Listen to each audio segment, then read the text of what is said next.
Individuality and Genus. The view that man is destined to become a complete self-contained, free individuality seems to be contested by the fact that he makes his appearance as a member of a naturally given totality, (race, people, nation, family, male or female sex), and also works within a totality, (state, church, and so on). He bears the general characteristics of the group to which he belongs, and he gives to his actions a content that is determined by the position he occupies among many others. This being so, is individuality possible at all? Can we regard man as a totality in himself, seeing that he grows out of one totality and integrates himself into another? Each member of a totality is determined, as regards its characteristics and functions, by the whole totality. A racial group is a totality, and all the people belonging to it bear the characteristic features that are inherent in the nature of the group. How the single member is constituted and how he will behave are determined by the character of the racial group. Therefore, the physiognomy and conduct of the individual have something generic about them. If we ask why some particular thing about a man is like this or like that, we are referred back from the individual to the genus. The genus explains why something in the individual appears in the form we observe. Man, however, makes himself free from what is generic. For the generic features of the human race, when rightly understood, do not restrict man's freedom, and should not artificially be made to do so. A human being develops qualities and activities of his own, and the basis for these we can seek only in the person himself.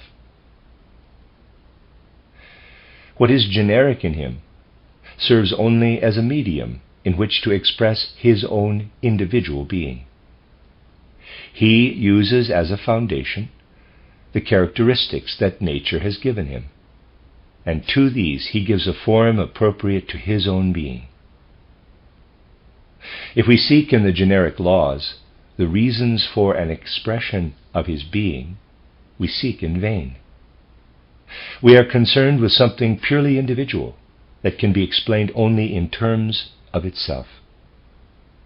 If a person has achieved this emancipation from all that is generic, and we are nevertheless determined to explain everything about him in generic terms, then we have no sense for what is individual. It is impossible to understand a human being completely if one takes the concept of genus as the basis of one's judgment. The tendency to judge according to the genus is at its most stubborn where we are concerned with differences of sex. Almost invariably, man sees in woman and woman in man too much of the general character of the other sex and too little of what is individual. In practical life, this does less harm to men than to women. The social position of women is for the most part such an unworthy one, because in so many respects it is determined, not as it should be, by the particular characteristics of the individual woman, but by the general picture one has of woman's natural tasks and needs.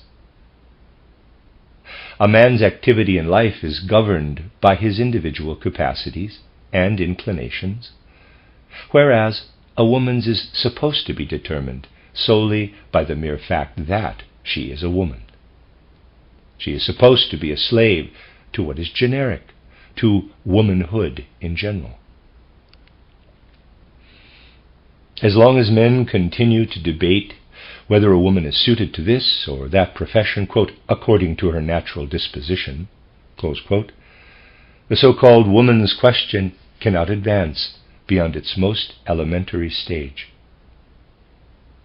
What a woman, within her natural inclinations, wants to become had better be left to the woman herself to decide. If it is true that women are suited only to that profession which is theirs at present, then they will hardly have it in them to attain any other. But they must be allowed to decide for themselves what is in accordance with their nature. To all who fear an upheaval of our social structure through accepting women as individuals and not as females, we must reply that a social structure in which the status of one half of humanity is unworthy of a human being is itself in great need of improvement. Anyone who judges people according to generic characteristics gets only as far as the frontier where people begin to be beings whose activity is based on free self-determination. Whatever lies short of this frontier may naturally become matter for academic study. The characteristics of race, people, nation, and sex are the subject matter of special branches of study. Only people who wish to live as nothing more than examples of the genus could possibly conform to a general picture such as arises from academic study of this kind. But none of these branches of study are able to advance as far as the unique content of the single individual. Determining the individual according to the laws of his genus ceases where the sphere of freedom in thinking and acting begins. The conceptual content which man has to connect with the percept by an act of thinking in order to have the full reality, pages 73 to 84, cannot be fixed once and for all and bequeathed ready-made to mankind. The individual must get his concepts through his own intuition. How the individual has to think cannot possibly be deduced from any kind of generic concept. It depends simply and solely on the individual. Just as little is it possible to determine from the general characteristics of man what concrete aims the individual may choose to set himself. If we would understand the single individual, we must find our way into his own particular being, and not stop short at those characteristics that are typical. In this sense, every single human being is a separate problem, and every kind of study that deals with abstract thoughts and generic concepts is but a preparation for the knowledge we get when a human individuality tells us his way of viewing the world, and on the other hand, for the knowledge we get from the content of his acts of will. Whenever we feel that we are dealing with that element in a person which is free from stereotyped thinking and instinctive willing, then if we would understand him in his essence, we must cease to call to our aid any concepts at all of our own making. The act of knowing consists in combining the concept with the percept by means of thinking. With all other objects, the observer must get his concepts through his intuition. But if we are to understand a free individuality, we must take over into our own spirit those concepts by which he determines himself, in their pure form, without mixing our own conceptual content with them. Those who immediately mix their own concepts into every judgment about another person can never arrive at the understanding of an individuality. Just as the free individuality emancipates himself from the characteristics of the genus, so must the act of knowing emancipate itself from the way in which we understand what is generic. Only to the extent that a person has emancipated himself in this way from all that is generic does he count as a free spirit within a human community. No human being is all genus. None is all individuality.